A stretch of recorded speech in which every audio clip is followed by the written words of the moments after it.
Hello, and welcome to the Weekly Scroll Podcast. My name is Ryan.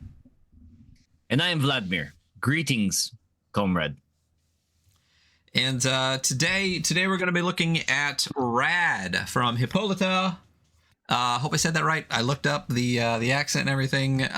This is a tabletop role-playing game set in a post-nuclear Soviet wasteland, inspired by Metro 2033.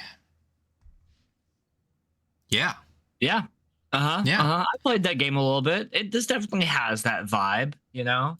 Yeah. I guess it's a book series as well, so... Yeah, I never played that game, but I think that's normal, is that you've played everything and I play nothing. Yeah, I be playing video games. Yeah, you do be playing those games. I do want to say right off the bat, because I will forget later, there is a jam going on for this game. Anyone, if you follow Hipólita over on Blue Sky, I think that you just search that Hipólita on Blue Sky, you'll find them. But they are currently running the Radioactive Jam to create more stuff for RAD. Talking about RAD a little bit here. It looks like a RAD originally came out November 9th, 2023. It looks like, and was published sometime later to get a physical copy. I got the physical copy in my hands right now. There's some other stuff from Hipólita that we were going to look at some point. It's on a list. Cantrip. Have you seen Cantrip? I have. Do I have it within reach? I don't think I have it within reach, but that's been on the list for a while. It's a little bit longer than this. We did want to do a short one this week, so we'll go over that at some point. But I know I picked that up, I think, also from Soul Muppet, with their RPG LATAM section that we talked about with Mini BX. So that's on there. But yeah, just want to make sure that people are aware that the jam is going on. So if you like RAD, the game that we're going to be going over in just a second, make sure that you go check out the jam. Make some cool stuff if you like the game. It's going to be running all the way through April. I'll make sure the link is in the notes below. But other than that, I think let's just get into the review. We've been absent a lot the last month. Our analytics are definitely showing it. So we'll try to get back to doing episodes more regularly now, including some special stuff coming up. I don't know when at this point, but we'll get there. But I think that's all we got to talk about. Why don't we just hop into the game? Yeah, let's do it. Yeah. So, yeah. So actually, didn't take notes for this one. This is one of the first ones we didn't take notes for. I just didn't get around to it. But it's also a pretty short game. It's fairly short, and I think the things that we are going to criticize are hard to miss. Yeah. Interesting. For some reason, we have a theme we'll get to for some of the critiques we have going forward. But pretty short game. As I said, this is a game set in a post-Soviet nuclear waste, a post-nuclear Soviet wasteland. It's only about couldn't tell you how many pages. Yeah. Oh yeah, post-Soviet nuclear wasteland. Yeah, some places we're getting there. We're trying to get post-Soviet at least. But there's no page numbers in the book. Don't know if you noticed that. Yeah, so it's about 40 pages, cover to cover, with the covers included as far as the PDF goes. Right off the bat, the cover slaps. Love the bright colors. Totally. It is a figure kind of looking out towards you with a gas mask on. A lot of bright colors, pinks and blues and yellows. There's some graffiti going on in the background, and it looks like they have a mutation. Their right arm has spines and things jutting out of it. Big anime vibes, you know? Yeah. Big anime vibes. This is also one of the only pieces of art in the entire book. There's some it looks like public domain stuff throughout, which is fine. This will obviously be as a zine. I think it's 35 to 40 pages, but the game itself is shorter than that. So we'll go zine on that. So right off the bat, first of all, it has no bookmarks. It has no. I don't even think it has a table of contents. It does not. Yeah, so then it obviously has no bookmarks on the table of contents because it's not there. You can't really have a table of contents with no page numbers, you know? Right. And also, I will say it is mildly inconvenient that even though this is fairly short, it does not have page numbers. Yeah. It's got chapter numbers, which is cool, but yeah. It's interesting the way the chapter numbers work too, because, well, let's get into it. So there's dedication on the front page here. This game is used as Creative Commons license. Hack it, adapt it, steal from it, make new stuff for it, and charge whatever you think is fair. RAD is for everyone except fascists. That's a theme throughout. Because fuck fascists. True. How's that 401k looking, buddy? Yeah, really good. I'm doing great. Yeah. Check out my other games at hipólita.itch.io. I'm going to read this page here because it's kind of setting the tone for the game. This is the post-nuclear wasteland of the former Soviet republics. In the year 1990, the United States of America fired a nuclear attack on the Soviet Union, immediately killing millions and poisoning the land, air, and water for years. The scarce few survivors were forced into hiding. About 50,000 people fled to the relative safety of the Moscow metro, with smaller numbers following suit in cities like Novosibirsk, Volgograd, St. Petersburg, Yekaterinburg, Samara, and others. Even more survivors, especially in the non-Russian Soviet republics, made their living on the surface, living off the land and rebuilding the socialist society as best they could, despite the constant threat of mutants, monsters, bandits, fascists, and, it is rumored, NATO troops. The sites of nuclear strikes, urban centers, factories, ports, mines, airports are highly dangerous places where the air is toxic, the lingering radiation reaches life-threatening levels, and horrifying mutants, the embodiment of nuclear radiation made horrible flesh, make their lairs. The various metros themselves don't fare any better with their own breeds of mutants, making travel between stations a dangerous affair. But ask any Metroan and they'll tell you people are often more dangerous than the ghoulish horrors that lurk in the tunnels. Cool mutated freak thing here on this page as far as art. Very unsettling. Little puddle of monster, you know? Yeah. And then we immediately get into a couple of just like stuff pages, which is an interesting place for it. Instead of putting it in like the spread that would be the inside cover in the first page, they do like the intro as the first page and then go to this like spread of stuff, which is fine, whatever. And then we get to things. So let's start hitting some stuff right away. So for some reason this year, we have this theme of good game, lackluster product. I think we've had a couple of those. You know, the game we reviewed last, if I remember, was the last episode. Was Never Going Home the last one? Whatever. Maybe. I don't know. Interesting game. Pretty poor layout. This book, I think, just suffers from maybe I don't know if they had an editor, but there's like a lot of glaring layout issues with it that I think are just like. It needed like one more pass to like catch some mistakes, clean up some things. And it's not even like the layout as in like the design of the layout. It's things like, so for example, this page is gear and prices. And then we'll get to the thing in a second. It says all prices are in bullets, the standard currency of the post-nuclear world. I like that. I like when we get to the bullet stuff later. Yeah. But you got useful items, weapons, weapon attachments, basic supplies, services, and settlements. Under weapons, it says see page XX for weapon stats. I think maybe they just forgot to go back and put the page number in, but there are no page numbers, so maybe it's chapter. And then under weapon attachments, it says see page XX for attachment stats. So I think they maybe just forgot to go back and put in that info. Did they forget to go back and number the pages so they could come back and do this afterwards, or? That's a possibility too, because I like the page numbers. So what I was going to say before is it's interesting because let's get to a page where we see a little bit of the layout. Sorry, on the next I page, don't want to interrupt you, but can I ask a question real quick? Because you have the physical. Is it like this in the physical? Oh yeah, I double checked. Every single thing is exactly the same. Yeah. The next page has names. There's a list of names. It says not just Russian, but Armenian, Kazakh, Ukrainian, Tajik, and more. Whole list of male names, whole list of female names here. And then there's things to find list, which is a D6 and a D8. Then we get into we'll get to the layout thing in just a second. Let's go through this page, and then when we actually see it in the thing, we'll talk about it. So what you need to play a dice and shit. There's other stuff listed. I'm not going to go over it. Here's another one though. It says you'll also need a character sheet and item cards linked in the QR code at the back of the book or available at xxxxxxxxxxxx.itch.io. I think they also forgot to maybe go back and put Hipólita.itch.io in there. Another thing, maybe that was just like placeholder at the time but didn't get fixed.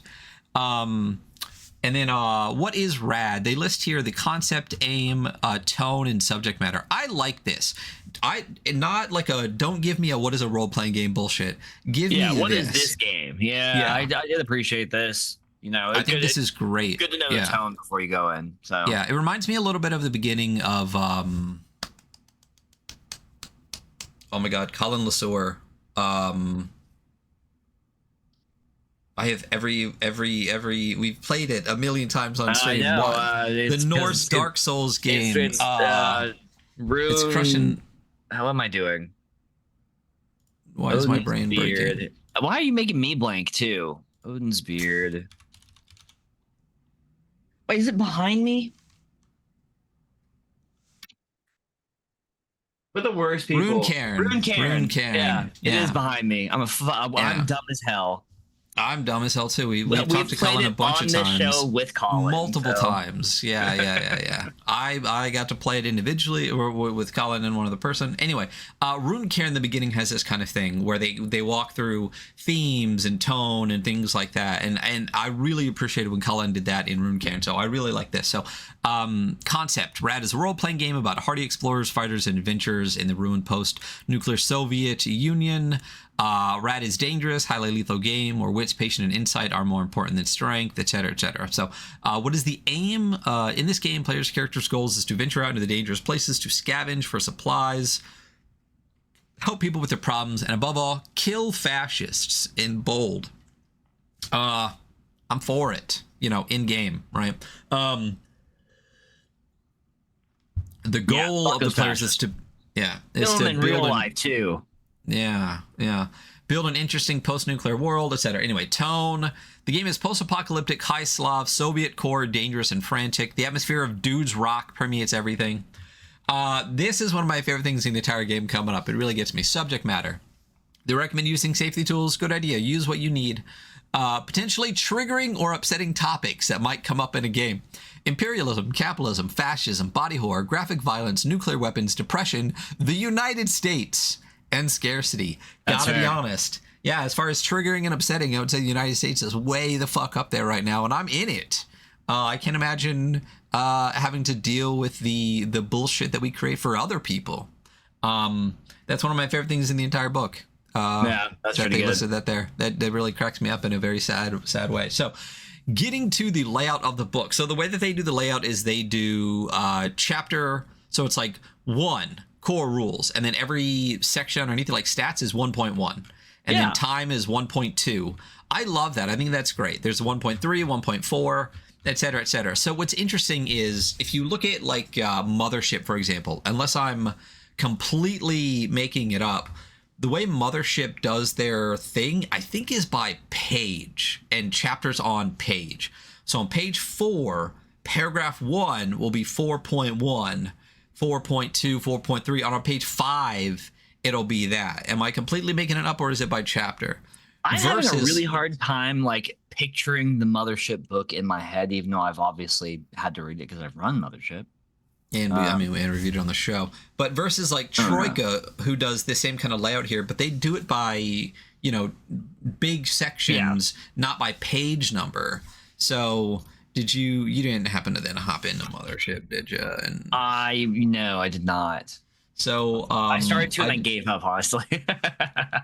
So I just wanted to see if I was making that bullshit up or not. Player survival guide. So scrolling equipment. Get out of this stuff. So yeah, armor is number 14, safety instructions, page 16, 16.1, yeah, page 17, 17.1, 18.123. Yeah, so they do it by page number. So whatever page number you're on, the section's on that page. So if you say like 17.2, you can go to page 17, chapter 2, and you got it. Versus Troika, which I don't think does it by page number, it does it by chapter, but there still are page numbers on the book. Right. Right. This one does not have the page numbers. And I think if you're over like, I don't know, freaking 8 or 10 pages in a zine, you should probably at least have page numbers in a book. Yeah, I agree. I think especially when we get over, for me, if you had 15 pages, you should 16. Yeah. Well, yeah, 16, right. Multiples of 4. If you get to 16 plus, like it's time to add numbers, Yeah. But as we go, you'll notice some issues with the way these numbers work. So we'll get there as we go. So number 1, core rules. Let's cover the basics. So this is just the basics of the game. We'll run through it real quick. 1.1 is the stats. There are 4 of them. Coordination, or COR, which is agility and dexterity. Senses, or SEN, S-E-N, which is aim, reflexes, and empathy. Vigor, which is VIG, athleticism and endurance. And willpower, WIL, which is your charisma and grit. So some rolls will have a modifier. A modifier is added or subtracted from your stat, not the roll. When making an enhanced, so this is something that comes up that's weird. Yeah. When making an enhanced roll 2 die and keep the better result. For impaired rolls, roll 2 die and keep the worse result. But we'll skip the next paragraph just for a second and then go down to advantage and disadvantage, which means you roll 2d20 and keep the better result, and disadvantage means you roll 2d20 and keep the worse result. And they cancel each other out. Yes, I was wondering about this. And then there's an enhanced and impaired later for damage rolls. Right. So there's some confusion around all that. Like, because I'm pretty sure every roll is a d20 roll, and sometimes you're rolling. That's the core roll of the game. So I don't get the enhanced and impaired thing. It's a d20 roll under game. So yeah. So I think maybe there's an error here, or else I'm reading something completely wrong, because if there's enhanced and impaired rolls plus enhanced and impaired damage rolls, you should just use different words for those two things. Yeah, I think someone was writing in layout in this case, and they forgot to go back and delete a previous version of like what they were working on in this section. It's a possibility, because enhanced and impaired is just advantage and disadvantage, which is listed 2 paragraphs later. Yes, it is. When attempting something where the outcome is uncertain, the players roll a save against an appropriate stat. To succeed, it's a d20 equal to or below your stat, plus or minus any modifiers. So also what it says is like you add or subtract this from the stat, not the modifier. So if your stat is 10 and you have a modifier of 2, you're rolling a d20 under 12. Right. You're not rolling a d20 and then like subtracting or adding 2 to the roll. You just do it to the modifier first, which is great, because then you're just still creating your plus minus right off the bat. Like you're over under, which is what you need to do. 1.2 is time, rounds, turns, and watches. Guess what? They all work the same. It's 10 seconds. It's exactly what you think. Yeah. I love this chapter header, by the way. What? The sub-chapter, travel. Oh yeah, that's another thing. Yeah. So rounds, turns, watches. It's 10 seconds, 6:36, blah blah blah. And then 1.3 is travel is at the bottom of the page, and then there's nothing underneath it, and then you go up to the top right for that. But then underneath it, there's like a quarter of a page on the right. There's no reason for it to not just go over. So this is what we're saying. Where someone like. This feels like an alpha draft of a game that someone never went back into to just fix the layout of, Yeah. Which kind of sucks, because I like the game, but I do enjoy there's this game.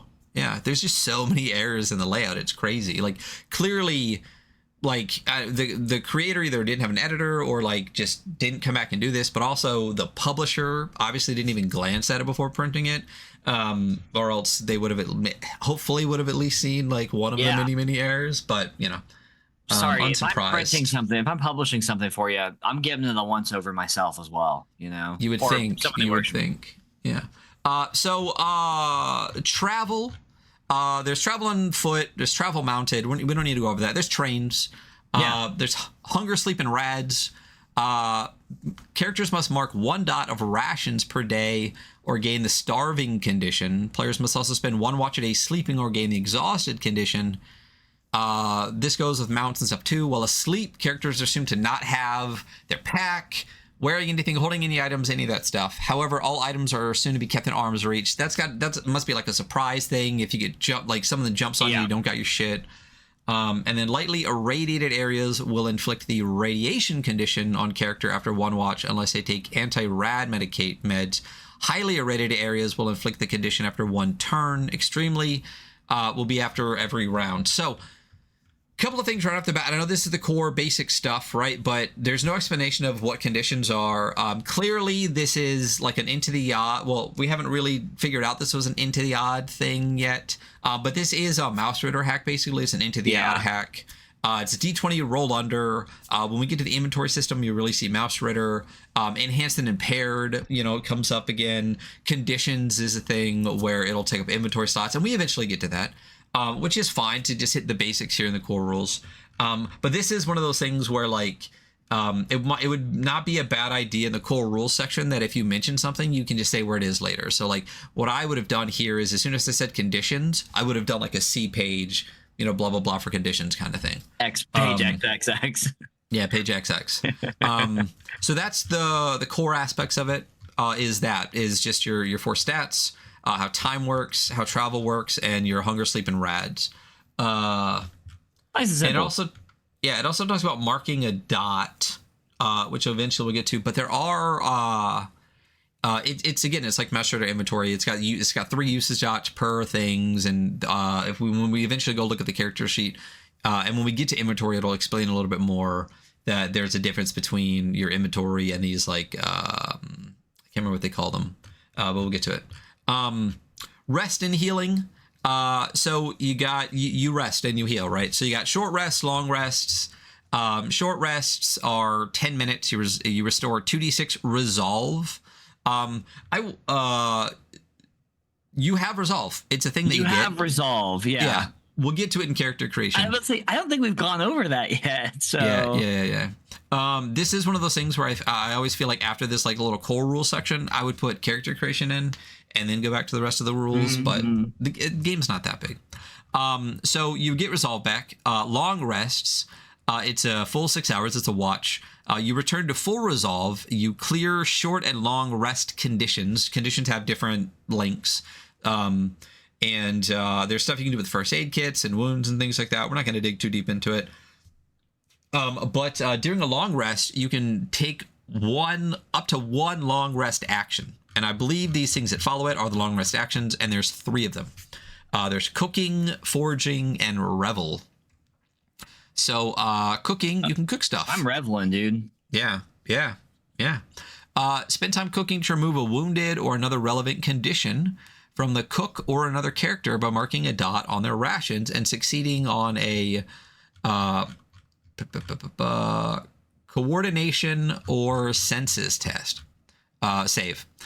Foraging, you spend time foraging, and then you get stuff for that. And then reveling, spend time reveling with the party. If at least one other player character also revels, all reveling players gain a free reroll to be used for any reason before the next long or full rest. If left unused until the next long or short rest, it is lost. If a reveler has an instrument or another item that can be used to entertain others, they can give one non-reveler a free reroll as well. I like that. Like, it's literally saying, just chill with your homies. I love it. So. Yeah, it's good. It's good. Yeah. Then 2.2 is a full rest. This is like literally a week's worth of time in safety. You restore all resolve, remove all your conditions. It costs you 50 bullets worth of food per person to do that. And during a full rest, you can have 2 full rest actions. And those are commission or repair an item, gather information, work, or live it up. And there's various things you can do with that. Again, not going to dig too deep into those. There's no reason to. Basically, if you commission or repair an item, guess what you do? You do exactly what what the title describes it. So yeah. What do you think you do with gather information? I'm not sure, so let me read. Yeah. So you learn stuff. Work is neat though. Find part-time work and get paid in bullets. 2d20 bullets a day is customary. And you work for 5 days, which is nice. So 2d20 times 5 days, that's a lot of bullets. Yeah. Imagine if you just went in and your boss rolled dice every day for how much you were going to get paid for that day. Oh, hey man, you're going to get $2D20 today. So hopefully you roll out. Isn't that just like waiting tables? Like, yeah. Oh man. Also, I like this like structured downtime. Yes. Like I like the rest actions. I like the full rest actions. Like I think it's a good use of like, because in more than one game, there's definitely like long rest is a week, and then nothing else past that. Yeah. And you're just like, that's a week of time, bro. And like, yeah, you're not going out and adventuring, but you're up and about. Like, what do you do in that week? And you can always, with my table, we would like talk about what we did that week. But it's cool to have a little bit of structure and like procedure to back that up. Yeah, no, I completely agree. I think as you said, like the long rest and the full rest actions are great. You know what it reminds me of a little bit is the village expansion for 12 years that we did with with Max. Because like you said, you're like, okay, well the full rest is a week, so you could just be like, all right, we take a week, cool, a bathroom break, and then we'll get back at it. Like that sucks. Like, yeah. I mean, there are some people that like hate shopping episodes and just want to be fighting all the time or whatever. But like a role playing game is a role playing game, so you can role play and stuff like that, which includes other things outside of that. So it would really be nice. I'm actually working on a role playing game. It's only shopping episodes, just the whole way down. It's just the mall is a dungeon, and you're trying to make it out with as many bags as possible. So we gotta bring it on. Let's run it. The last thing is live it up. Spend time living your best life. And you do stuff. And that happens. So then we get to combat. So before combat proper begins, determine if either side is being surprised or ambushed. That side goes last. Otherwise, have the group leader make a save to determine who goes first, depending on the overall strategy being employed. I like this. So there's a different strategy for each stat. So if trying to coordinate a complex maneuver to outflank the enemy, or exploit weaknesses, roll coordination. If trying to remain on the defensive and wait for the enemy to make a mistake or for an opportunity to present itself, roll senses. If going all out and trying to overwhelm the enemy, I'll roll vigor. And if improvising, acting in a disorganized, surprising manner, or trying unorthodox tactics, roll will. I like that. I like the idea of being like, okay, guys, what are we going to do? And then rolling for the strategy. It's neat. Yeah. And the save reoccurs at the start of each round of combat. So you're kind of like planning out your round of combat together before you go into it. I like that. I think it's really interesting.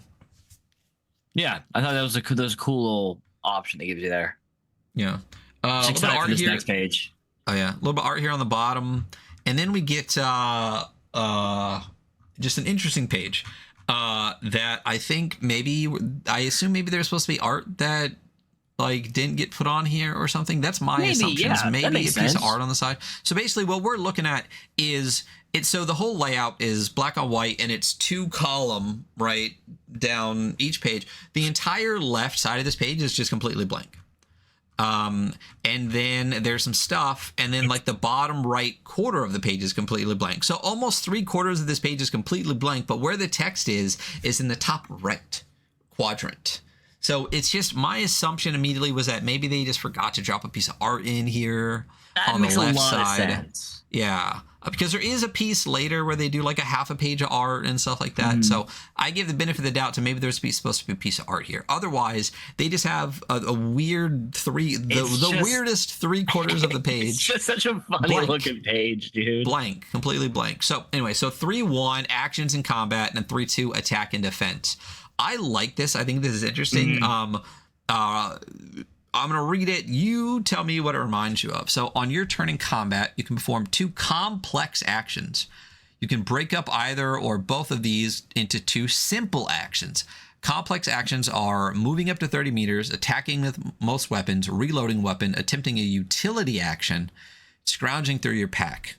And then simple actions are varied and can involve throwing your weapon, opening a door, pushing a button, passing or tossing an item. So basically, complex actions are moving, attacking, reloading, getting in your pack, and attempting utility action. And simple actions are like quick, tiny things. Popping a potion, hitting a button, opening a door, shit like that. Does it remind you of anything that we almost played? Yeah, Warhammer Fantasy. This is Warhammer 2E. Yeah. I like the complex and simple actions thing. I wish the simple actions made I don't know if I want or need. I mean, there's enough of a list here for simple actions. I think I get it. I mean, I do get it. I don't know if I would have mind maybe a little bit. I don't like throwing your weapon. I'm like, what's the difference between throwing your weapon and throwing a weapon as far as like attacking? You know what I mean? Yeah. That's a really. But other than that, I get it. Like opening a door, pushing a button, tossing an item to an ally. I get it. Attack and defense. Attacks with your fists, melee weapons, or thrown weapons, you roll coordination. And firearm attacks, you roll senses. Here's the thing, though. Always mark a dot of ammo on your weapon card after attacking with firearms. Remind me of that in a second. And the last one is attacks and RAD always hit as long as your target is within your weapon's functional range. So again, it's mouse raider, it's into the odd. Attacks always hit, d20 roll under, etc., etc. Always mark a dot of ammo on your weapon card after attacking with firearms. We're going to get to weapons and stuff, right? Right. But there, where on the weapon card do you mark a dot of ammo? So let me bring it up. So this is the weapon card, right? Let me zoom a little bit. So this is a weapon. It's so confusing trying to parse my way through this scene digitally with no page numbers. Right. So where was I? So I brought up so when you get this game, you get a bunch of stuff. You get, which is great. You get like weapon cards, item cards. You get like what else do we get in here? We get condition cards, character sheet, session tracker, a lot of great stuff that comes with it, which is super helpful, especially because master raider inventory, you can just print these out and cut them out. It's great. But I'm looking at like automatic rifle, for example, and I get usage dots at the top. And then range, reliability, damage, special. We'll go over this again in the weapon section. It says mark a dot of ammo every time you use it. What is an ammo dot? I cannot. Did you remember ammo dots anywhere? No, I was kind of thinking that they were talking about the usage dots for the items, but no. But we're in 1 second we're gonna go into a section where it actually talks about usage dots. Where's the ammo item cards? Oh, there aren't any. The only ammo item card, quote unquote, is the ammo belt, which holds 500 bullets, right? But like an ammo card would be dope. And here's the other thing about an interesting ammo card is that like we'll get to it in inventory, but every inventory slot can hold 100 bullets. So I would just have like a card with 100 dots on it, and then just like mark the dots that I have ammo in. You know what I mean? Like something, right? But like, for example, like I think the parentheses on the weapon card is how much ammo a magazine can hold. So it'd be like 20. So it's got 20. So does that mean like there's not space on most of the cards to like even just like put a little X for like an ammo that you're using. So that's the thing that is, I don't get how you would mark a dot of ammo on the weapon card. But I like the idea of being like, if you shot a bullet, you spent a bullet, like it's gone. But then we get into a section where it talks about like going out of ammo. So let's go into 3.2 special weapon rules, which is before regular weapon rules, I guess. But here's some special weapon rules. So automatic weapons can attack twice in a single complex action at the cost of reducing their reliability dice size by 1 step. A D8 becomes a D6 and so on for this combat. We talk about reliability here before we really get to weapons and talk about reliability. Right. I'm about to say, yeah. There's a weird order to this. So yeah, there again, I think an editor could have cleaned up, I think, the order of this a little bit. After every round of combat and when combat ends, every character does a weapons check. To do so, roll the reliability dice for each weapon that was used. So it's usage dice, right? On a 1 to 3, mark a usage dot on the weapon. And if it's a firearm, it's also out of ammo. That makes complete and total sense. But I'm saying, are we tracking individual rounds or are we just tracking the out of ammo thing? Because it doesn't make sense to do both. You know what I mean? It kind of does make sense to do both, because one is a simplification of not having to track every single fucking round. Right. Which I like better, right? Yes. if you ever hit 1 through 3, boom, it's gone or whatever. So out of ammo, firearms reduce the wielder's bullet count by the weapon's magazine size, which is in the parentheses by the reliability. I will link to that. And takes a complex action to reload. I get it. So but I'm kind of, again, with the previous rules saying that you mark a dot for every bullet you spend. Mm-hmm.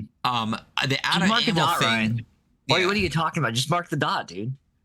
I think there's just some friction here in, if you're marking every single dot, then it doesn't really make sense to do the whole like usage die out of ammo thing, because you know how many bullets exactly you have in a magazine. I agree. So if you suddenly just lose all of them for no reason because you rolled on a 1 to 3, that kind of sucks. Or you're not tracking every individual bullet, you're just tracking chunks of bullets and magazines and stuff like that. There's a little bit of, I think, a disconnect, and I think a little bit of a cleaning up that could be done in the way that you're tracking ammo, whether it's individually or all of it. I get it for the automatic thing, where, because you might just like rip off like a bunch and you don't know how many. But for every round to do a weapon check, and you could theoretically like empty your magazine, take a complex action, reload, fire at once, and then roll your weapon check, lose your magazine all over again. And you're 40 bullets down after shooting twice. So it's just an interesting, I see where they're going for, but I think it doesn't, in this game specifically, because bullets is also currency. Money. Yeah, I would track every single fucking bullet individually, and I would only do the out of ammo thing for if you rip an automatic shot off and lose a bunch of bullets. But anyway, I think that would be a cool way to clean this up. So we also noticed that actions in combat was 3.1, attack and defense was 3.2, special weapon rules was 3.2. Yeah. Then we get enhanced and impaired, which is 3.3. Then we also get cover, light and heavy, which is 3.3. So again, issues with the layout structure here a bit. But then again, enhanced and impaired, we already talked about enhanced and impaired, which was just like a repeat of advantage and disadvantage. But this is a different one. So certain abilities, attachments, and situations can cause an attack to become enhanced or impaired. When attacking an unawares target, exposing a target's unique vulnerability, etc., etc., it becomes enhanced.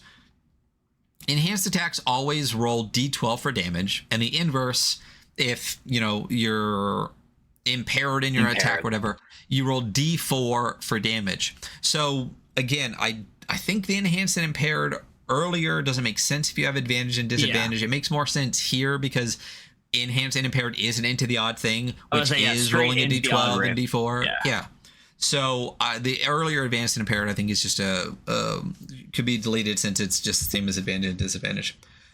Sometimes you might get a free attack, which is like a point blank. It's like a coup de grace, like fuck yeah, I got him kind of thing. And then it just always hits for max damage, which I like. One of my biggest pet peeves in the entire fucking world is DMs and 5e. When it's like, all right, they're sleeping. I have a dagger. I'm going to stab them in the neck. They're going to die. And they're like, okay, roll damage. All right, well, I rolled a 2. Well, they have a 3 armor. They have like armor and 30 HP. So you take 2 HP off the sleeping person you just stabbed in the neck. Roll for initiative. And it's like, bro, what the fuck are we doing here? Yeah. I think in OSE, because I've been running OSE recently, I think the assassin has a +4 chance to just insta kill an unaware person, Yeah. Also in Wolves Upon the Coast, literally the rule is like if someone's not aware and you attack them, you just kill them, Which is a reasonable thing. Oh, that's why. I think you add like 3 more of those for last time. Okay. Because I was doing it wrong last time. Why? Because last time I meant to keep adding it and I didn't. I've kept forgetting to put the F, so I. Stands for fuck. Yeah, no, it doesn't. It stands for very nice things. If you're in chat, you know what we're talking about. So anyway, so then cover and light and heavy. So cover is interesting because it's fucking important. And I like that. In a game that literally revolves around bullets and ammo and shit, I really like, the cover. Because basically what it says is being under no cover makes attack against the target enhanced. So if you're in the open, you're fucked. Like, you're like, you're not just normal, you're fucked. Being in light cover gives you the normal rolls against you.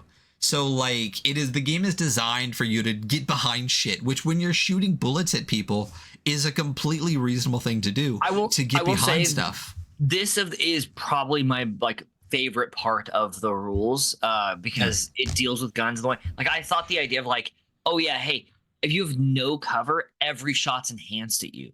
I'm like, oh, that's perfect, because that's how it works in real life. If you're having a gunfight and you stand in the open, you're the dead person. Yeah. And then also like it incentivizes actions for the players. Like, oh, this is a cover-based game. Oh, it really is a cover-based game now, because if you're not in cover, you're fucked no matter what. So I like it. Yeah, and light cover, overturned tables, low walls, wooden fence, regular shit, that's normal rolls. Yeah. And it's only heavy cover, like a concrete bunker, a high solid wall, like a well-guarded position. Then the attacks are just impaired against you. Not that they can't hit you. And it does say cover can be circumvented by flanking, forcing the enemy to move, using weapons that ignore cover, stuff like that. So I really dig this. I think it's great. 3.4, taking damage. Incoming damage first reduces a character's resolve, which again, you have resolve. You don't know how much yet, but you have it. It's so funny. I didn't realize resolve was so much later in this. Yeah. When resolve is reduced. Yeah, when resolve is reduced to 0, you become banged up, capital banged up. If a banged up character takes regular damage, including damage that carried over, they must attempt a vitality. Isn't it vigor? It is vigor. All right. So it should say vigor, not it should say VIG, not VIT. Are we totally? Is there vitality later in the character section? I don't remember. Oh God, I don't know. There's vigor at the beginning. Is there vitality later? I don't know. I guess we'll find out. So maybe you have resolve and vitality. I'm not sure. We'll get to it in character creation. So they must attempt a VIT save minus the amount of damage they have taken over their resolve. If they fail, they take critical damage. Okay, so as far as this game goes, what does critical damage mean? A character who takes critical damage also gains the wounded condition and must make a will save. If they fail the will save, they also gain the peril condition. Fear-based attacks also reduce resolve, but a banged-up character who takes fear-based damage rolls a will save instead of vitality, or gains the panic condition. A player character can spend one exploration turn tending to an incapacitated character, removing one random condition from them and bringing them back to consciousness. Alternatively, a shot of morphine can jolt them back into consciousness for the duration of one exploration turn. I will say this. Morphine does not jolt you back to consciousness. Morphine is not a stimulant. I will say this from absolute certainty as someone who's given a lot of morphine in my life. I think what would be better here would be epinephrine, which in layman terms would be adrenaline, which is the thing that will get that heart up pumping. And I'll tell you that from experience too. I'm gonna take some morphine and go do vigorous activities. Yeah. But I mean, I get it. Like you're it's a painkiller, so you're killing the pain so you can get back into it. But like the idea of a shot of morphine jolting them back to consciousness, again, adrenaline or specifically epinephrine, atropine, would either of those things would be in my opinion a better use here for the use in the game. Imagine getting on morphine and having to go do anything. Yeah. But I see what they're doing it, and like I get it. Like it totally makes sense. I think I would just switch it out. But that it is what I do for my life. So yeah, I get it. So enemy actions. On their turn, enemies can basically do the same shit that people can do, regular stuff. They replace all saves with morale saves. And then humans would prioritize easy targets, flanking maneuver, stuff like that. Enemy resolve works the same, et cetera, et cetera, et cetera. Right. Other stuff, things happen, blah, blah, blah. Weapon attachments. There are some. You got scopes, extended magazines, heavy stock, suppressors, bipod, reflex sight, bayonet. I love all these. They're great. Scope removes the automatic tag, so you can't fire a scoped weapon with automatic. I like that. That makes sense. Plus 100% to all rage bands. I dig it. Removes light cover to no cover. Great. Heavy stock, only mark a usage dot during weapons checks on a 1 to 2. I love that. All of these are really, really great. Even like the bipod, set up before combat or as a complex action, while set up automatic fire does not reduce your reliability die size. These are really well done. I like all of these. There is a lot of good in this game. Like there's a lot of good. I fucking love the scope. By the way, I would take the scope weapon attachment all the time in a heartbeat. Yeah. Basically, if someone's not in heavy cover, you're just enhancing all the time. Fuck yeah, I would. But here's the interesting thing: why the fuck is weapon attachments way down here when special weapons was like way up here? Like, it's just a weird order. This is definitely a zine where why is anything in any order? Why are we just now getting to character creation? Yeah, I would love to just edit this and just be like, here, let me. There's nothing wrong with it. There's a couple S's that shouldn't be here. There's a couple extra spaces and stuff, but let's just reorganize some sections. Let's number them correctly, and this would be a fucking banger. But anyway, so running into character creation, who's to say why you decided to abandon the few comforts of your village or metro station in order to adventure out into the mutant infested tunnels? Just fucking because, right? So I felt like it. I was feeling good that day, you know. So no, there is no vitality as far as I can tell. So they used VIT a bunch instead of VIG. So that's just another thing to add to the list. So stats, 3d6, keep the highest 2 for each of your stats for D20 roll under. Does Into the Odd keep the highest 2? Mouse Shredder 2, where they keep, you get the 3, right? Like you get bad stats in this. Holy shit, your stats fucking suck in this. Yeah, but it says if the sum of all 4 is less than 32, which makes sense, right? So 3d6, the average of a d6 is what, like a 3.5, something like that? 3.5, yeah. So 7-ish on average, 4 times gives you what, like a 28? So it says if it's less than 32, you can re-roll your lowest one and then swap out any 2 values once if you want. So it is the numbers that they want. That's clearly what they want. It's about 8 per. That's fucking rough. But I mean, but the game does say it's hard, and you're talking about doing impaired and enhanced a lot. Right. Advantages and disadvantages, things like that. So I will say they do make it a little bit harder, but I mean, I don't think it's just bad math. They did. It would say 36 if not, instead of 32. So it's just rough, and I'm fine. I like it. There's no reason not to fail a bunch. Resolving bullets. 2 5s. I want you to know. What was your total? You got a 5, a 5, a what, and a what? I gave up on adding it because we started talking and I stopped doing the math in my head. But I got, let's see, I had an 8, 2 5, so I was at 18. Okay. Let's see this next one. I'm at 6, so that puts me at 24. Well, that's 4. You already did your 4. That's 4, yeah. I'm at 24. So you get to re-roll the lowest one. So re-roll one of those 5s. It's a 9. Yeah, so you got 9, 8, 7, 5. And 5? That's not terrible. What's 9 plus 8 plus 7 plus 5? 9, 8, and 7 together is 8 times 3 is 24, well, like 29? Yes. Yeah.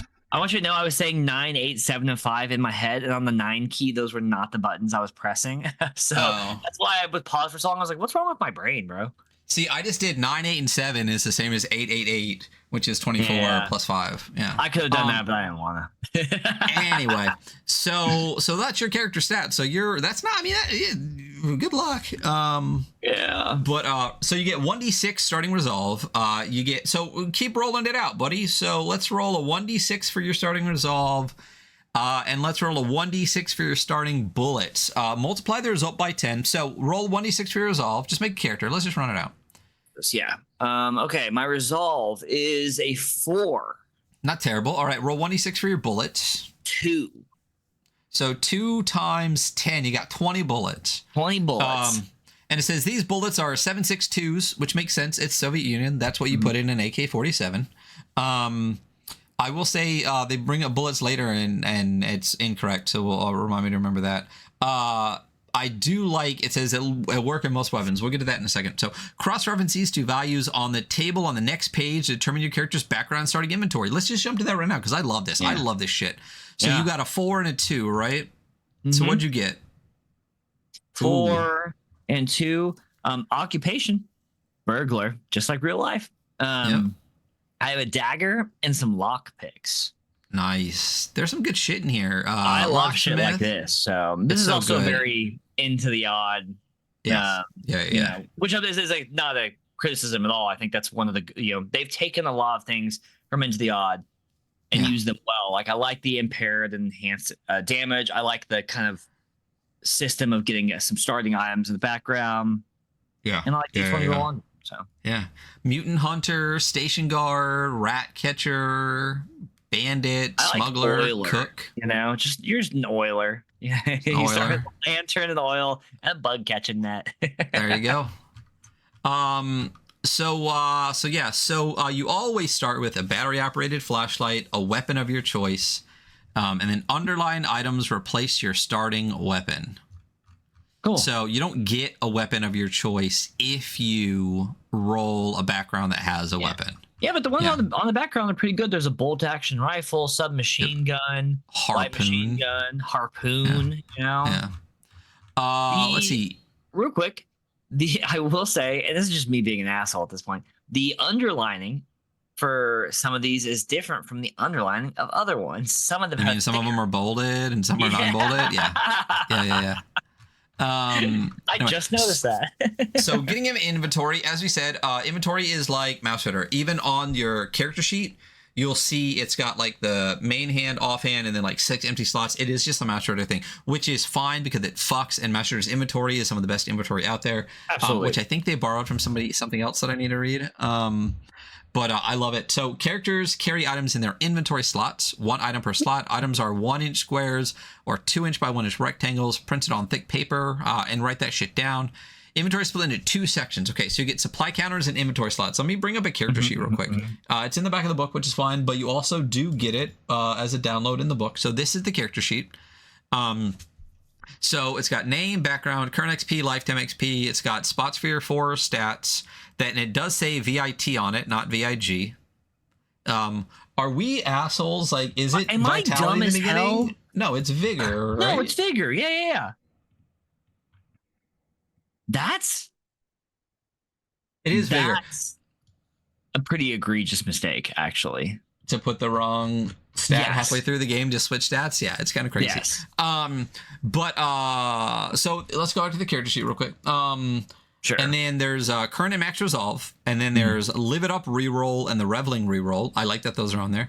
There's the main hand, offhand, 2 worn items that you can have. So we'll get to it in a second, but if you're wearing it, you can just use it. I think it's a simple action, but then if it's any of the 6 slots that are in your pack, it takes a complex action to retrieve it from your pack. So these are your inventory slots, but then you have these counters up top, the bedroll rations and battery supply tracks. Which is what it's talking about here. So supply counters and inventory slots. Supply counters are for battery charger, rations, and bedroll. And then your inventory slots, as I said, there's 3 types. The hand slots, the worn items, the pack slots. We went over all of that already, blah, blah, blah, blah, blah. Usage dot. Most items have 3 dots. When all 3 dots are marked, the item is either depleted or destroyed. A dot can be erased for 200 bullets. It's dots. We've all played these games before. Moving on, conditions are placed in a character's pack slots. The specific slot is chosen by the player. 1 condition / item per slot. Conditions may stay in pack slots. Conditions can only be removed when their clear condition is met. When all 6 are filled, a character is incapacitated. So again, looking at condition cards, which is also listed on here. We'll pull this up. So it does say on the condition cards, on the sheet, it says exhausted, starving, wounded, banged up, peril. It lists what it is. And then on the card itself, it says, for example, condition exhausted, and then it says clear after a long rest. So every condition card here has the clear condition underneath it. That's great. Yeah, they're nice little, it's if you're gonna take something from a mouse reader, taking the inventory system is the best thing you could possibly take. Yeah. I always love when condition, not always actually, but a lot of times I really do love when the conditions are things that take up inventory slots, especially when you have limited inventory slots, and that makes inventory management like its own mini game, Yeah. Instead of just like a weird side thing that we don't pay attention to. I think we've talked about this before, where I think it's incredibly clever, but I would never do it. Yeah. Yeah, I feel like we've had this conversation before. I think I think it's really smart to be like, hey, like you're hurting, so you can carry one less thing. Like that's great. But like but I just wouldn't do it. Like something about it feels so meta that it kind of I think that's what it is that like it's one, but again, it's one of those things that I think is incredibly clever. I mean, all the End of the Odds do it because it is a core of the game. Cairn, Mouse Rider, all of it. It's great. It's clever. I'll play with it, but I would never put it in my game, and I would never do it. I like the flip actually in Vastlands and Synthetic Dream Machine by Luca Reyes. There is your powers and abilities and spells take up inventory slots, so you can really only have like as many powers as you can fit into your inventory, and I like that. That's like a positive thing, though. It's like the flip, you know. Yeah, it's interesting. Yeah, we should review that eventually. Oh yeah, we will. But I don't know. I don't know why I'm like just let my inventory just be my stuff. You know what I mean? Yeah. Like if I got a backpack and pockets, like I'm just putting stuff in it. I don't know. But I think you'll like that take on it. We'll go through it eventually, but yeah. But again, it's Into the Odd, and it's not a knock on this game. It's just a curiosity of Into the Odd that for some reason just is that Into the Odd thing, or is it the Mouse Rider thing? I can't remember that. No, it's Into the Odd. It's Cairn. It's all of it. Like all the conditions. Yeah, I mean, especially, I mean, you know, we've looked at Cairn a bunch and stuff, but and liminal horror, you know. So anyway, weapons and items. This is another thing too, where I'm like, why is the special weapon rules not with the weapon rules? Yeah, that's a really, really amazing question, right? Hey, why aren't the weapon attachments with the weapons? With the weapons? I don't know. This thing needs. There's a lot of solid good here. You know, like. I'm interested in playing this. I'm interested in how brutal the rolls are. Although I will say that it does say specifically modifiers affect your stat, like the number you're rolling under, and not your roll itself. Yeah. So I'm interested in how that really boosts you. Yeah. I mean, it's robbing Peter to pay Paul. Like it's just a way to make the roll more consistently simple than having to be like, wait, do I add 2 or do I minus 2? Do I add 2 or minus 2? I completely 100% agree with that alone. Yeah. Because it does make a difference whether you're adding 2 to the one or subtracting 2 from the other. It's just easier to add it before you do the roll, so you know exactly what the number is. Yeah, and being able to just roll a die and be like, "That's the number. I don't need to modify it." Yeah, way more simple. But I'm interested in playing this. There's a lot of stuff in here that I'd like, and I would like to play around with. But a solid editing pass would have made this a really great zine. You know, like and.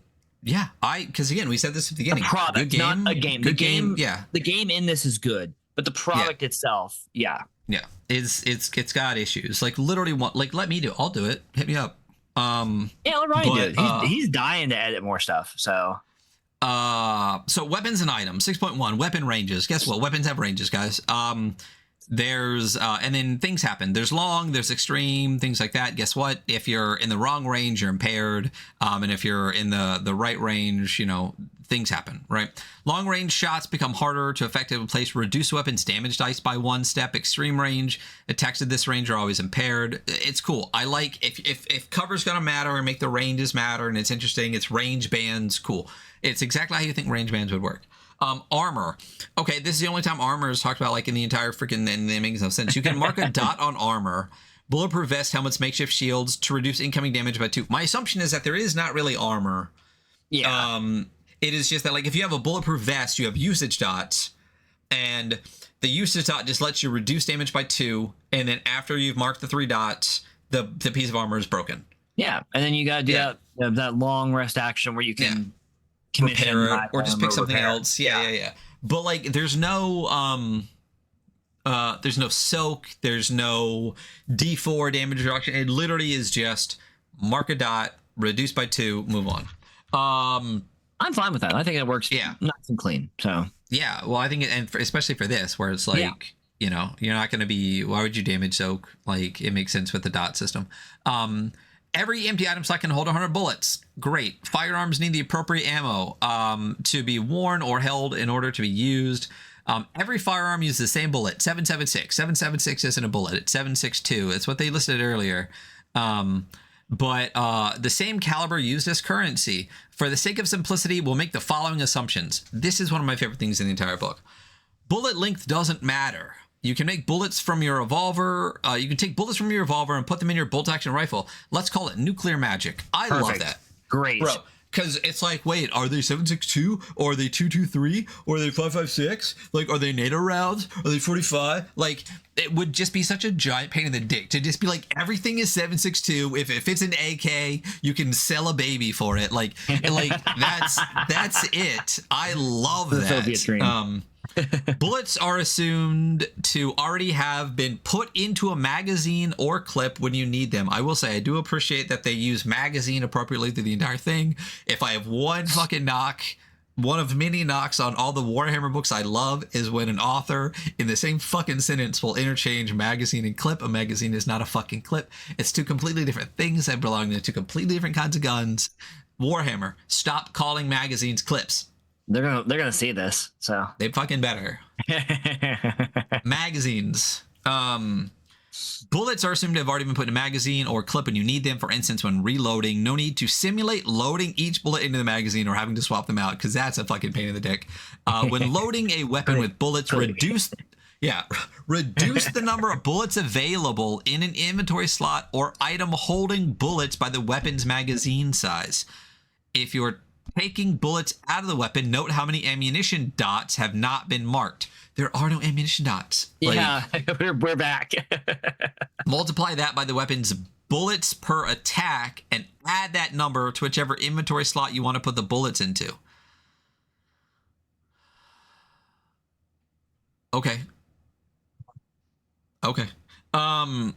They need to fix ammo. If give me an ammo card that's got 100 dots on it. I'm just gonna have a little piece of paper on the side that'll have like just 100 dots on it. Yeah, or even just like the magazine, like I would. You know what I would want to do is just like if it says 20, I'm flipping it over and just putting a dot on the back of the card every time. And once I hit 20 dots, like that fucking magazine, you know what I mean? Like just something, or like just magazines. Just give me a magazine card that I can just like mark, you know what I mean, like the ammo card or whatever, but like, you know, cool magazine with like dots on it. But there is nowhere to mark ammo dots. Like I can't find them. Maybe I'm wrong. I think they missed that. There's no item card for ammo, like anything. So anyway, bedroll. When sleeping under bedroll, roll a d6 on a 5 to 6, mark a usage dot. If you're sleeping on the surface at the mercy of the elements, basically your bedroll can go bad, which sucks, and your batteries can go bad, which sucks, and there's healing on it. Morphine restores 2d6 resolve to yourself or an adjacent target as a simple action. I mean, I'll feel real good, but I don't know how resolved I'll be on morphine. We talked about this. I'll feel really great and feel like going to sleep. Yeah. There's any RAD meds. Have you ever had a bedroll go bad on you before? Camping? You mean like when it starts to tear and the foam starts coming out? Yeah, or like, or if you have like an inflatable one, like and it stops holding air, because I have an inflatable like roll bed. Because you'll just be on the ground and it'll be like puffed up around you. Yeah. I keep waking up because I'm like sunken in and my shoulders hurt. Like, this fucking sucks. I always got the ones that had like a built-in motor and it had like a never flat motor. So like it senses the air pressure, and if the air pressure gets too low, it like kicks itself on for a little bit. That's fancy. Yeah, they're nice. Yeah. I mean, when I was traveling doing my job, I just brought a blow-up mattress with me everywhere. It was just like, cool, I got a bed. All right. Perfect. Anyway, healing items, anti-rad meds are a thing. Single air filter for a mask can protect against harmful gases for stuff. Advancement. So the party gains 1 XP for every bullet's worth of valuable community supplies they bring back to a settlement or station. Bullets gained from selling loot, weapons, stuff like that, do not count towards XP. Community supply items are clearly marked as such. So what this is saying is that the point of the game is community. And what you're doing isn't just going around and fucking around. You're going out to get stuff to help your community. And if you want to advance, you advance by helping your community. Any bullets you get for selling shit or finding shit or doing whatever is just bullets, and you can shoot shit with it. But to advance, you have to help advance your community, to advance yourself. It's cool. I think I wish more people would think that way, you know? Yeah. Man, just, Western individualism, right? Well, hey, yeah, you sound like a fucking socialist right now, buddy. Yeah, yeah. Anyway, um, anyway, when a character reaches the next level, they gain 1d3 more resolve to a maximum of 15 and roll a d20 for each of their attributes. I think it's the only time they say attributes all the time, not stats. If they roll over their attribute, they may increase their attribute by 1 to a maximum of 15. So, like, you can advance kind of quickly, from your low numbers. And there is a little chart here for the advancement. So, it's basically, there isn't a consistent, to get to level 0 requires 500 XP. No, to get to 0 to 1 is 500. 1 to 2 is 15. 2 to 3 is 3,000. 3 to 4 is 5,000. Oh, wait. Yes. Okay. Thank you. Yeah. Well, then 5,000 should not have a number next to it. Or sorry, 5 should not have a number next to it. Or just it should just 0 shouldn't be on this list. Or 0 shouldn't be on there. Yeah, you're right. Just both of those bump it up one. Anyway, so it's 500, 1,500, 3,000, 5,000, 7,500, 11,000, which is not consistent math, but it's fine. And then we get to a bunch of stuff we're just going to cruise through. So we're at section 8 out of like maybe 14. And then we get a weird kind of mix of like GMing stuff and then stuff that's important to the game and things. So we're going to cruise through parts of this. So GMing RAD, there's GM best practices. It talks about presenting a living world, being a fan of the players, telegraphing danger, rewarding ingenuity, a bunch of OSR shit, right? Infuse everything with Sovietica. Just keep it, say comrade a lot and you're good. Kill fascists in-game. The reason I say in-game, so that you are aware, is that Twitch TOS is a thing, and we can get banned for saying this shit if we're not talking about a video game. Yeah, that's right. The nuclear war that destroyed the USSR has encouraged certain people to unfurl the banner of Nazism. Also, other things have encouraged people to do that. I love this, like, Soviet flight ad. That's great. Asking for saves. It talks about when to ask for saves here, which is interesting. And like when you would do the save. Again, they do VIT instead of VIG. But saves to avoid consequences through strength and endurance. Like it's just avoiding through the thing that it listed before. It talks about consequences, which I really, really like. I think this is a good thing to have. If you have a game where you're like, there are consequences, right? And it's not like a PBTA that gives you just like a pick list of fucking choose your own adventure. Actually, like giving example consequences is such a good thing to have. So it talks about like, if you're doing danger, how much danger to give. If you're having them lose time, how much time to lose. What kind of conditions work. Like when to mark usage dots. When to make them do certain things. I think that's a great thing to add. If you have an OSR game that just says you suffer consequences, give some consequence examples. Yeah. Give some context to like what the bad is. Talks about adventures here and like what you're doing, supplies, resources, useful items, things like that. Phases of an adventure, which is investigation, exploration, extraction, incursions, which is delving into specific like locales, places. And it talks about like area sizes, actions you can take during exploring, searching rooms, light and darkness, patrols, traps, everything. A lot of great stuff. Great picture here of like a bottom to top brutalist architecture. Honestly, Soviet brutalist architecture is some of the most beautiful shit in the fucking world. I don't give a fuck. I think it's amazing. People were all in on brutalism and then people got all out on brutalism and started talking shit. Fuck you.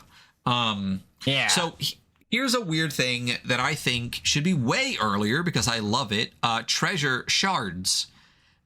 We don't know who broke the world, but we know what did it. Even now, stalkers delve the most dangerous, fucked up, irradiated recesses of the former SRs to find their own uranium-based holy grails, shards of the Tsar Bomba, the largest thermonuclear device ever detonated. Over time, these shards have congealed the radiation around them and grown unstable, arcane, and dangerous. Shards have been known to attach themselves to living things when their container fails or is opened, granting the creature powerful abilities. horrifying changes and really fucked up mutations in their bodies. Consuming a shard and acquiring a power or mutation takes an exploration turn and always reduces the consumer's resolve to 0, triggering all the requisite saves. So you can just fucking die, right? Using a power requires a will save. If the save is failed, the character takes on the RAD condition, or the power fails at the player's discretion. This condition cannot be removed. See the table on the next page for possible mutation powers. Roll me a d10. 5. Blood affinity. You need blood to survive, and rations won't cut it. This lets you shape your blood into horrifying weapons. Nice. The other options are Mutant Arm, Glow Eyes, Mind Meld, Juggernaut, Phase, Time Walk, Telekinesis, Electric Field, and Feral. This fucks. Yeah, definitely. There's a mutant on the front cover. Why is this buried deep in the GM section and not literally in the character creation section or in the character rule section as like a core part of the game? I don't know. Because this is it supposed to be kind of like a secret thing that they discover as they play? I mean, we don't know because this is all, but it says we don't know who broke the world, but we know what did it. So people are aware of the Sarbamba shards. Like, and it's not like every player is just going to like stop at GM advice. Like they're going to read this shit, you know? That's true. This is a cool thing that adds another cool element to the game. It should be higher. Talking about community supplies, talking about there's community supply tables, which is full of stuff. Surface exploration. So there's like a mini game here of literally like making a map, which is really cool. So you roll for different landmarks, and then you do this whole thing where you take out a piece of paper, you roll your dice, and those are landmarks. You draw lines that represent roads. You draw lines that represent railroads. You name your settlements. You do a whole thing. So you just use this to create like a whole map, which is dope. Reminds me a little bit of the maps in Torque. Or Barnes of Barn. Yeah, that too. Yeah. But like Torque, you could like put your die down and then put the other die down and do a thing, remember? True. Yeah. But yeah, weather tables, encounters and reactions table. There's a whole, there's creature cards here. So bandits, Austerns, Mountaineer, Spetsnaz guy. And it's cool because each one has the stats: morale, resolve, defiance, and armor. But D4 -1 armor. What the fuck does that mean? Because armor is just usage dots. Is that the number of usage dots? It makes no sense. I might have jumped over that armor in the enemy section though. It's got attacks, which is any firearm, D10, armor piercing ammo. But it also lists once to continue serving the USSR's intelligence directorate, which is cool. I like the once thing. There's D4 of them, and there's a critical. You got absolutely shredded, turned into a fine red mist. You die on the spot if the Spetsnaz guy crits you. Love that. And then there is like D6 prestigious Spetsnaz guys, and then it lists like 6 of these guys. But on some of the other ones, there's like under bandit, it's D6 infamous bandits. So it gives you like the breakdown of like who they could be. So each one of these is really, really cool. Like each card has a lot of stuff. Your stats, your attacks, information, once, criticals against you, different powers they can have. Like all of them have a D6 table. These are great. These are really great. I love these a lot. Yeah, I think the armor is, it doesn't say, but I would assume that it's like how many usages of armor they have, right? Because just -2 to incoming damage for armor, right? Yeah, that could be explained a little bit better. Yes. Then we get to section 12, stations and trains, where we talk about stations and train. Under 12, we have 11.1 in the metro, which is, it's always weird to have 11 after 12. I think that's just another error in the layout here. We have the train, we have the train crew. So there's a lot of stuff here that we get into about like, there's a loyalty table for people that are like the train crew, and like there's start talking about proletarians and bourgeois dice and stuff.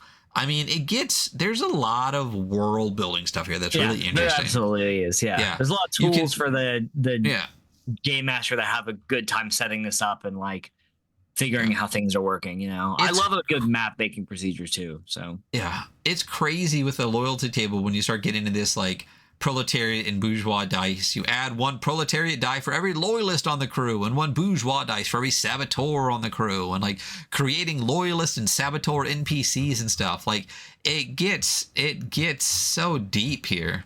13 settlement creation. There's a whole bunch of tables here to create settlements and stuff. 14 is factions, and then you get like a whole bunch of different ways to do factions with themes and assets and goals and defining new factions and all sorts of stuff. The faction turn, which is great. You get to the appendix, which is like weapon cards, but again, there's no usage dots on these, and there's no ammo dots that you could use. And then we get to the character sheet on the back, which again has VIT instead of VIG. And then a piece of Soviet art on the back, and that's the game. Pretty cool. I like a lot of things about this game, you know? Yeah. Yeah. Well, why don't we talk about that in the review scores? No. I say yes. So this is going to be a zine, not a book, which I think will be nicer to this than if we did a book. Should we do a book? Honestly, going through this, I was like, damn, it's really getting off easy because we're not going to grade it on the book layout. I mean, it's 40 pages. We could call it book. I don't know. It doesn't feel booky to me. No, it's a zine. So we here on the show, for those that are unaware, we quantify our terrible opinions with numbers. Zines are different than books. Books have 5 scores.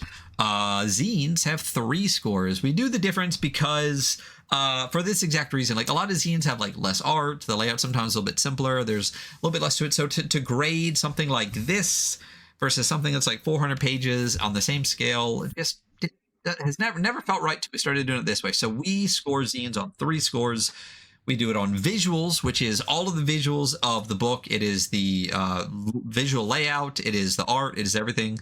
Rule set, which is if it's a new rule set, do we like it? If it's an adapted rule set, how well is it adapted? And then vibes are a little bit of a catch-all, but also like how do the visuals and rule set work together so that when you close the final page of the book, you want to play the game? That's kind of the vibes. Do you really, when you're done reading this, do you want to fucking play it? That's the vibe. So all of them are up to 10 points each, and for a total of 30 on zines. So visuals, we gotta put the layout somewhere. Yeah, I think the layout's going here. It's got to, because I mean, we can't be that nice that we're ignoring literally the glaring issue of the entire book, which is that did it need an editing pass, because there's so many. I've never seen a game with more errors in it, and like literally to the point that like their own itch address is a placeholder text. Yeah, which is crazy to me. So some positives though. There's good art. Even for a zine, zines always have a little bit, not always, but they most often like have more sparse art. This has got some good little page ending art and some full pages scattered in between, and they're all really good. I think we skipped like the raccoons driving a car. Yeah, the raccoons driving a car. Yeah, we did. But that's a great piece. And the cover fucks. Love the colors. Yeah. So positives. And the layout, with minus the errors, would be fine. It's just black on white text. I'm a big fan of usability. If we were given a usability score, anytime you can do 1.1, 1.2, like you can literally just be like hop to section 3.2 instead of being like go to chapter 1 and find stats. You can literally just go to 1.2, right? I love that. Wait, if we go to section 3.2, which section 3.2 are we talking about? This is the problem. There are so many errors in this. It's crazy. And that has to be factored in somewhere. So are we doing that in visuals? We do it in vibes? Like, where do you want to put it? I think we do it in visuals. Okay. All right. Well, then. Unless you have listen, I'm not married to the idea. So if you have a way you prefer to go about it. I mean, we could do it in vibes. It's kind of like just the catch-all a little bit for this, because it does bring my vibes down pretty hard. That I caught errors like crazy.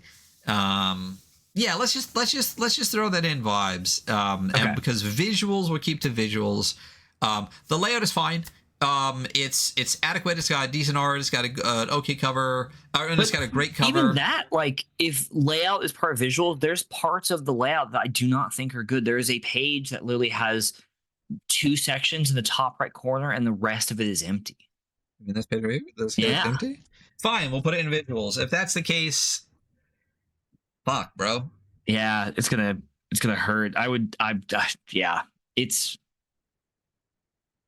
It is, man. It is. So, I mean, wherever we put it, it's going to be sub 5, I think. Yeah, I mean, I think it's going to. For me personally, I just think it makes the most sense here. It is a visual aspect of going through it. Okay, so what are your thoughts? I'm thinking, God, I don't know. I'm thinking like a 4, honestly. I'm thinking like a 4 too, because again, and this is specifically because of all of the errors throughout the layout. It's insane. It's like I lost count of them. Like there's just so many. But I think the cover art is gorgeous. I think the use for the most part is great. The full page art is all really cool. You know. Yeah. So this is mostly because again, this is why I almost kind of want to do it as a book, just so we can kind of throw this in there. But it doesn't matter. This score is mostly for when going through the layout of the book, how many errors are in here, which again, this feels like RAD like 0.8 and didn't quite roll over to 1.0 as a release. Because once again, there's so many errors that you would think a publisher would catch or an editor would catch. So rule set. Okay, so it's a mouse reader hack. But there's also a lot of other cool stuff involved with it. I love the use of the bullets as both currency and ammo. I do think there's some issue with the way that the ammo usage needs to be kind of sorted out. I like the inventory system. I really like what else was like really fun and interesting in the rules. I know there was a bunch of stuff that we talked about. I like the rest actions. I think those are fantastic. Cover is really, really great. Yeah, cover's great. Yeah, there's a lot of rules added onto this, like kind of mouse reader into the odd frame. And like, those are good. This is a good idea. Yeah. I really love the occupation and starting items as your resolve and bullet like rolls. Those are really great. I mean, again, we talked about this before. I think the game is really good, and I just think the product is not very is less good than the quality of the game, because of just again how many errors are like. And I think what gets me is how easy the errors are to fix. Like they're so obvious, you know what I mean? It's not like you accidentally put like too many commas or like spelled a word wrong. It's like literally like. Well, I'm looking at the comments on hipólita.itch.io/rad, and someone else pointed out almost everything we pointed out in the comment 4 months ago and got no reply. So I'm wondering if there's going to be like an update or they're going to fix it. I don't know. We'll see. So anyway, so rule set. I like this. I think I would play the shit out of this, especially as an Into the Odd person. I think it was a good comparison to compare this and Nuked because I say this to people all the time. I actually recently had a conversation with somebody where I was like, I feel like Knave and Cairn are like opposite sides of the same coin. Mm-hmm. Where they're like a very similar game, but one is more kind of BX and one is Into the Odd.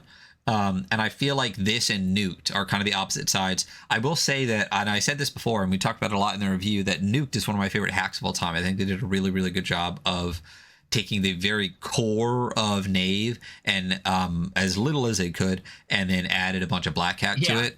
And I think they really this game really takes the core of Mouse Ritter and the inventory system, and then add so much cool stuff to it. I really, really, really like a lot of what they do.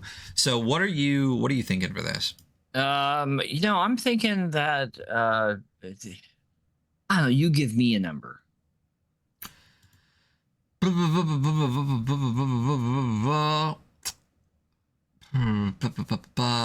I mean, how do you feel about it? Like, it's like, are you thinking it's like really good? Are you thinking it's like great? Really good. I think I'm really good too. I do think this is really, really good. I think we need to give more really goods and less greats to some stuff. Yeah, I mean, I'm not on great on this one. Just because in the rule set there's some rules that that aren't that need some work on. Yeah. Yes. Like something with the ammo needs to be sorted. Yeah. Something with ammo cards needs to be sorted. There's some things that I think that with again an editor being like, hey, damn, honestly, I'm talking myself out of a 7 at this point. I'm now thinking a 6. No, I'm good on a 7. I'm good on a 7. Okay. I think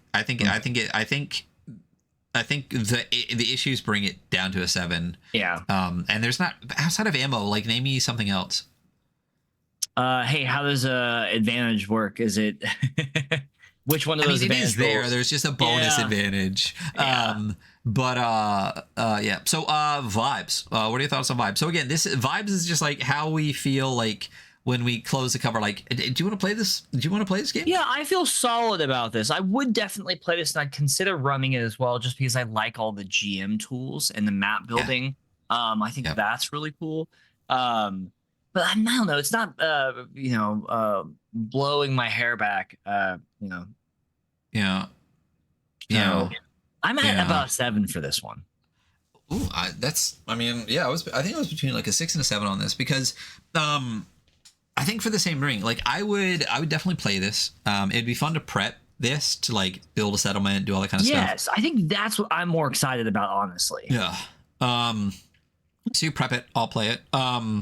But here the problem again, like again, what we talk about with vibes and how I've kind of centered it in my head. I don't know if it's the same as you. Is that I say like do the visuals reinforce the rule set? Do the rule set reinforce the visuals? And the way that those two work together, do you want to play this game? Is how I've come to vibes, right? Yeah.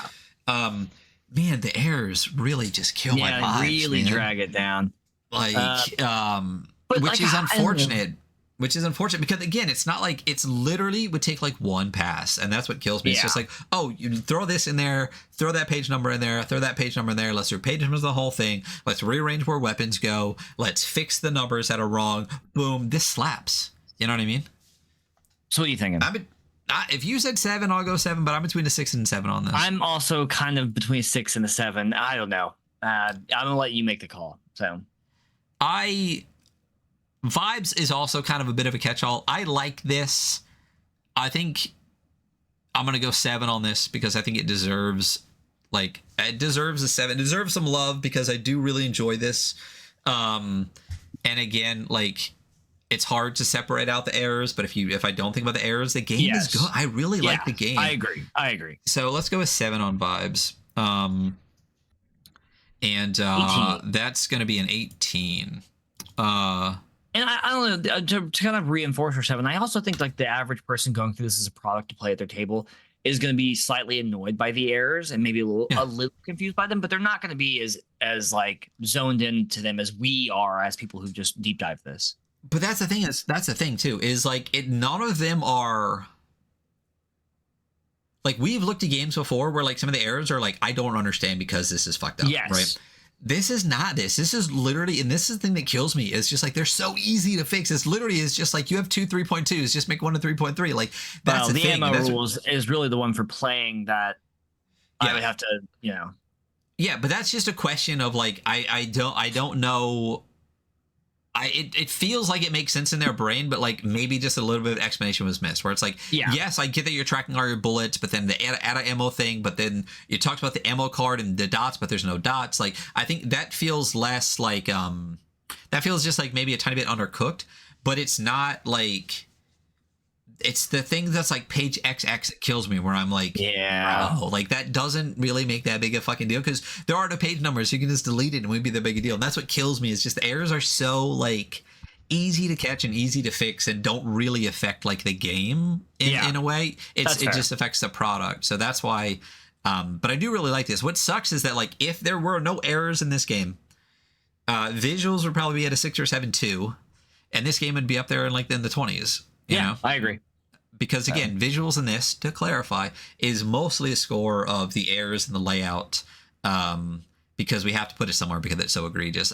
In other games where there's like one or two little things, we just kind of ignore it in zines because it's a zine. Like, it's whatever. It's a zine. Like, listen, if you put together your zine with your little small crew and maybe just you and one other person or you and two other people, and there's a couple errors, it's whatever. Shit happens. Yeah.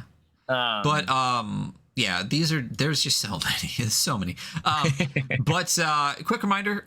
So again, it's a great game. I mean, I definitely think you should go to Hipólita's itch page and snag this. Hopefully there will be some updates in the future for it. Just clean up all of these errors, but otherwise, again, I would love to play this game. I think it's great. The jam is going on right now, the radioactive jam. It's itch.io/jam/radioactive-jam. I'll make sure that is in the links below. You definitely want to check that out. Check out this game. I think it's only like $5 on their itch page. Again, and that is just Hipólita, Hipólita. Hipólita, that's right. Hipólita.itch.io. And again, that'll be linked below. Fun, cool game. Just, again, great, good game, less good product, which we've run into a couple times this year. Editors are important, people. So get one. That's it. That's all we got. I have no idea what we're doing next week. I have one thing that I need to talk to Hunter about that we're doing next week. Probably another short zine. But that is our episode for today. Thank you for listening. We'll try to be a little bit more consistent in our schedule going forward. Yeah. And that's us. All right. Bye.